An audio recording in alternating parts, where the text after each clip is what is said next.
Along the same line, the past couple of weeks, Russell Wilson probably cost himself the starting job next year in Pittsburgh. Did he not? Like Definitely. because when we Definitely. when we spoke a month ago, it was you found your guy. You got to lock him up, give him a Baker deal. He's good enough.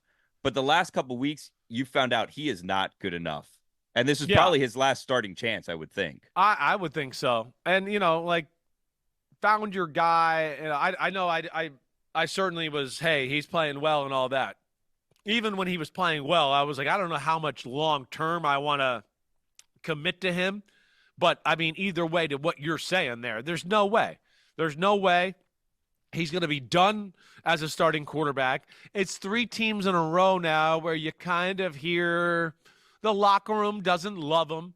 Have you guys watched Hard Knocks? I mean, let alone from what I've heard, right, from people. You watch Hard Knocks and all his talking to the players, it falls on deaf ears. They're literally like not even listening to him because he's so robotic in what he says, and it's so like just cookie cutter. Hey, we got to play better. Hey, we got to play better. Hey, we got to play better. Hey, we got to play better. And you're like, did he just say that 4 times in a row? That's all he said. Hey, shake it off. Hey, shake it off. Hey, shake it off. And you can see the team like literally like, yeah, okay. They're like nodding their head like, yeah, we hear you. Great, great. No way he's back there as a starting quarterback. No way he's a starting quarterback anywhere in football. Is Mike Tomlin done in Pittsburgh? Because there are people, Doesn't sound like especially it. in Pittsburgh, that want him gone, but it feels like they're just kind of slow dancing in a burning room between the two of them, Pittsburgh and Tomlin, where neither one really wants to end it. They're just going to let it crumble around them. Well, something has to change there, like drastically, right? Because they're stuck in this like this meddling of where we just get in the playoffs, but we're not really a contender to get to the Super Bowl.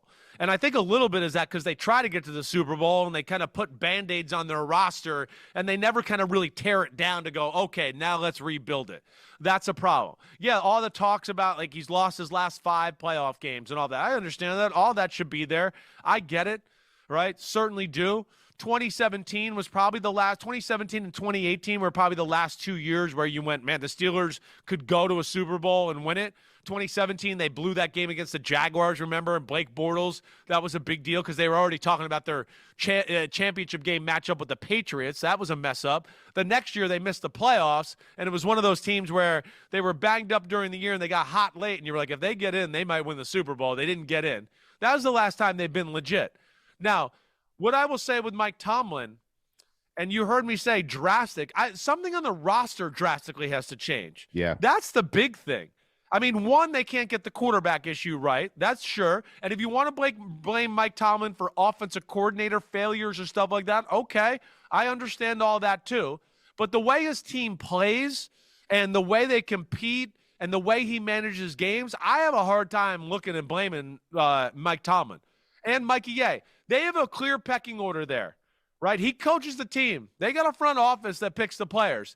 The players aren't all that special there. That's the other thing, too. You take away George Pickens, who the fuck cares about anybody else on Pittsburgh's offense? Who cares? Let alone, we don't even care about him that much. And I would condone, as far as drastic, trade him.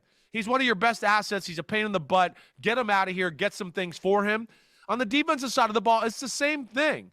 It's like, okay, TJ Watt, Cam Hayward has some moments. After that, who the fuck cares about anybody else? And that, to me, is not Mike Tomlin's problem. So that's the thing, too, Mikey A., where I hear you with that, and I hear Steeler fans say that, but they haven't stepped on a field in a playoff game since 2017 where I've gone, well, yeah, they should win that game. I mean, you've heard me for 3 years now. They're one and done. They're going to lose this week. It's over. But, like, so there's no chance to win some of these games. And a lot of the times I'd go, I'm not sure they'd be in the games if it weren't for Mike Tomlin to begin with.